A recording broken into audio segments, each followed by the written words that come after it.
જય માતાજી મિત્રો, હર હર મહાદેવ. સ્વાગત છે તમારું મારી યુટ્યુબ ચેનલ આજના સત્સંગમાં. આજના વિડીયોમાં આપણે જાણીશું કે મહામાસની છેલ્લી તિથિ એટલે કે અમાવસ્યાની તિથિ ક્યારે છે, ક્યારે તિથિ શરૂ થાય છે, ક્યારે પૂર્ણ થાય છે. આજના દિવસે વર્ષનું પહેલું સૂર્યગ્રહણ પણ પડી રહ્યું છે. તો આ સૂર્યગ્રહણ ક્યારે ચાલુ થાય છે, તેનો મોક્ષ ક્યારે થાય છે, અમાવસ્યાનું વ્રત, મહત્વ અને વાર્તા બધું આપણે આ વિડીયોમાં જાણીશું. જો તમને મારો વિડીયો પસંદ આવે તો લાઇક, શેર ને સબસ્ક્રાઈબ કરજો. જય માતાજી. 17 ફેબ્રુઆરી 2026 મંગળવારના દિવસે મહામાસની અમાવસ્યાની તિથિ આવે છે. તેમની સાથે સૂર્યગ્રહણ પણ આજે છે. આ સૂર્યગ્રહણની અવધિ સાંજે 5:26 લઈ રાત્રે 7:57 સુધી રહેશે અને ત્યારે તેનો મોક્ષ થશે.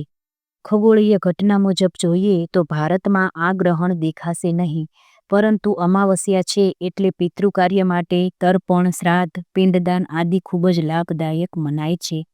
ભારતમાં દેખાશે નહીં પણ આકાશમાં તેની અસર જરૂરથી વર્તાય જ છે, કેમ કે વિદેશમાં ત્યારે સૂર્યોદય હોય છે અને આપણે સૂર્યાસ્ત હશે એટલે આપણને દેખાવાનું નથી અને આપણે પાળવાનું પણ નથી.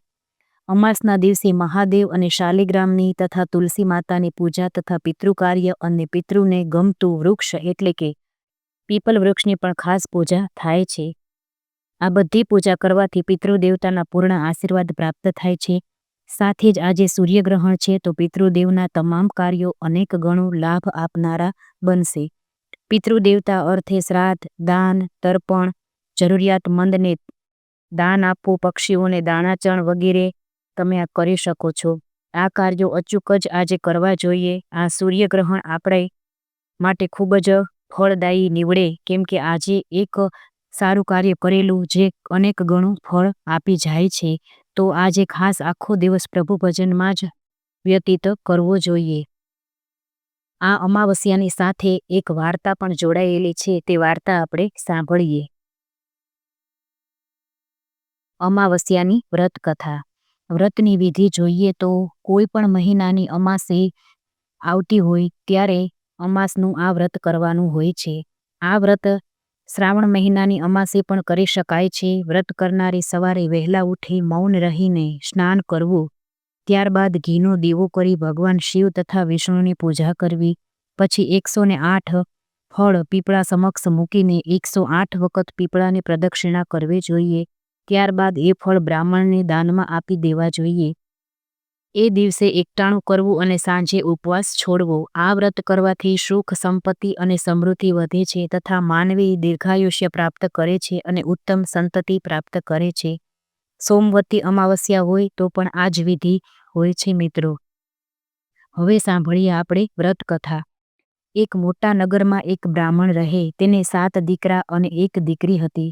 બ્રાહ્મણ ઘણો જ ધર્મનિષ્ઠ અને અતિથિને દેવ માનવા વાળો હતો. રોજ અભ્યાગતને જમાડી પછી જ જમતો. 7 દીકરાની વહુઓ પણ વહેવારું અને સાસુ સસરાની મર્યાદા જાળવવા વાળી હતી. દીકરી હસુમતી, રૂપાળી અને ગુણિયલ હતી. એક વખત એક ઋષિમુનિ તેમના આંગણે પધાર્યા. બ્રાહ્મણ, બ્રાહ્મણી, હસુમતી તથા 7 વહુઓએ તેમની સેવા ચાકરી કરી. આથી મુનિએ 7 વહુઓને અખંડ સૌભાગ્યવતીના આશીર્વાદ આપ્યા, જ્યારે હસુમતીને ધર્મવતી ભવ એવા આશીર્વાદ આપ્યા.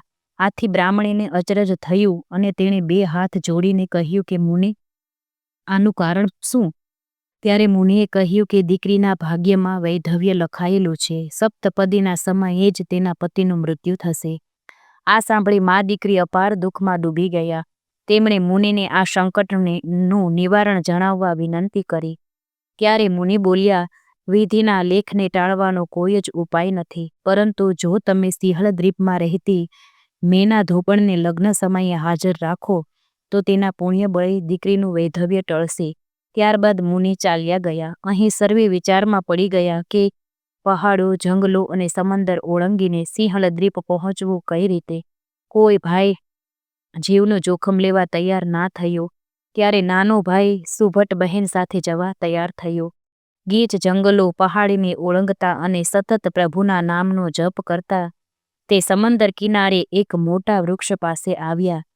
એ વૃક્ષ પર ગરુડના નાના બચ્ચા હતા. તેમને એક મોટો અજગર ખાવાની તૈયારી કરી રહ્યો હતો. ભાઈ બહેનને તે અજગરને મારી ભગાડી મૂક્યો. ત્યાં જ ગરુડ આવી પહોંચ્યો. તેણે બીના જાણીને ભાઈ બહેન પાસે આવી તેમનો આભાર માન્યો અને પોતાની મદદની જરૂર હોય તો જણાવવા કહ્યું. બંનેએ કહ્યું, અમે અહીં સુધી તો આવી ગયા, પણ હવે આ સાગર અમારે કેમ ઓળંગવો? ત્યારે ગરુડ કહે, તમે ચિંતા ના કરો, મારી પીઠ પર બેસી જાઓ, હું તમને સિંહલ દ્વીપ પહોંચાડી દઈશ. આ સાંભળી ભાઈ બહેન ખુશ થયા અને ગરુડની પીઠ ઉપર બેસી ગયા. ગરુડ વીજળી વેગે ઉડ્યો અને થોડા સમયમાં સમુદ્રને ઓળંગીને ભાઈ બહેનને સિંહલ દ્વીપ પહોંચાડી દીધા. બંનેએ ગરુડનો આભાર માન્યો. પછી લોકોને પૂછતા પૂછતા તેઓ મેના ધોબણના ઘરે પહોંચી ગયા. મેના ધોબણ 7 માળની હવેલીમાં 7 દીકરા અને 7 વહુઓ સાથે સુખ ચેનથી રહેતી હતી. બંને ભાઈ બહેન તેમને ત્યાં નોકરીએ રહ્યા અને દિલ દઈને તેની સેવા ચાકરી કરવા લાગ્યા. બંને ભાઈ બહેનની ચાકરીથી પ્રસન્ન થયેલી મેનાએ તેમને આવવાનું કારણ પૂછ્યું. હસુમતીએ બધી વાત વિગતે જણાવી. ત્યારે મેનાએ કહ્યું કે બેટી, ગભરાઈશ નહીં, હું તારું દુઃખ દૂર કરીશ. એમ કહી મેના બંને ભાઈ બહેનને તેના ઊંડણ દંડ ઉપર સવાર કરી આકાશ માર્ગે પળવારમાં તેમના આંગણે ઉતારી દીધા. તરત જ સારો મૂર્તિઓ જોઈ હસુમતીના ઘડિયા લગ્ન લેવાયા. ચોથો ફેરો ફરતા જ પતિના પ્રાણ નીકળી ગયા. બધે હાહાકાર મચી ગયું. વાતાવરણમાં રોકકળ થઈ ગઈ. એ વખતે તરત જ મેનાએ જમણા હાથમાં પાણી લીધું અને સોમવંતી અમાવસ્યાનું પુણ્ય મૂકી તે પાણી હસુમતીના મૃત પતિ પર છાંટ્યું. તરત જ તે આળસ મરડીને બેઠો થયો. બધે આનંદ આનંદ થઈ ગયો. ફેરા પતતા જ મેનાએ વિદાય માંગી. હસુમતીએ રોકાઈ જવા આગ્રહ કર્યો, પણ તે બોલી કે મેં વિધિના લેખ ઉપર મેખ મારી કાળને મહાત કર્યો છે. તેના પરિણામે મારા 7 પુત્રો મૃત્યુ પામ્યા હશે. જો હું ત્યાં જલ્દી નહીં પહોંચું તો તેમનો અગ્નિ સંસ્કાર થઈ જશે. આમ કહીને મેના ઉડણ દંડ પર સવાર થઈ સડસડાટ પવન વેગે સિંહલ દ્વીપ આવી અને ઘરમાં પ્રવેશતા જ જોયું કે 7 પુત્રોના શબ પડ્યા છે. મેનાએ તરત જ સ્નાન કરી ભગવાનને આરાધી પીપળાની ચારે તરફ પ્રદક્ષિણા કરી દર્ભની સળી લઈ તેમાં સોમવંતી અમાસનું પુણ્ય મૂક્યું. ત્યારબાદ એ દર્ભની સળી મૃત પુત્રોને અડાડતા જ પુત્રો જીવિત થઈ ગયા. હે પ્રભુ, તમે જેવા હસુમતી અને મેનાને ફળ્યા તેમ તમારું વ્રત કરનાર, આ કથા વાંચનાર, સાંભળનાર સૌને ફળજો. જય મહાદેવ, જય મહાદેવ. તો મિત્રો, આટલું મહત્વ છે અમાવસ્યાનું. પછી એ સોમવંતી અમાવસ્યા હોય કે ભૌમવતી અમાવસ્યા હોય કે કોઈ પણ અમાસ હોય, અમાસના વ્રતનું ખૂબ જ મહત્વ છે, જે વિધિના લેખમાં પણ મેખ મારી શકે છે. તો આજના દિવસે મહાદેવની પૂજા કરવી જોઈએ, વિષ્ણુ ભગવાન લક્ષ્મીજીની પૂજા કરવી જોઈએ. મંગળવારના દિવસે અમાસ છે તો શનિદેવ અને હનુમાનજી મહારાજની પણ પૂજા કરવી જોઈએ. માં તુલસીની શાલિગ્રામની પૂજા કરી સંધ્યા સમયે તુલસી માને દીપદાન કરવું જોઈએ. આજના દિવસે પીપલ વૃક્ષમાં પણ સંધ્યા સમયે દીપદાન કરવાથી અથવા ઘરને દક્ષિણ દિશામાં ચોમુખી દીવો મૂકવાથી પિતૃઓના આશીર્વાદ પ્રાપ્ત થાય છે. સવારમાં આખા ઘરમાં ગંગાજળનો છંટકાવ કરવો જોઈએ. ખાસ કરીને મેઇન દરવાજામાં પણ પાણીનો છંટકાવ કરવો જોઈએ, જેથી નકારાત્મકતા હોય તો દૂર થાય છે. અને આજના દિવસે ખૂબ જ પ્રભુ સ્મરણ કરી ભક્તિ કરી આખો દિવસ પસાર કરવો જોઈએ.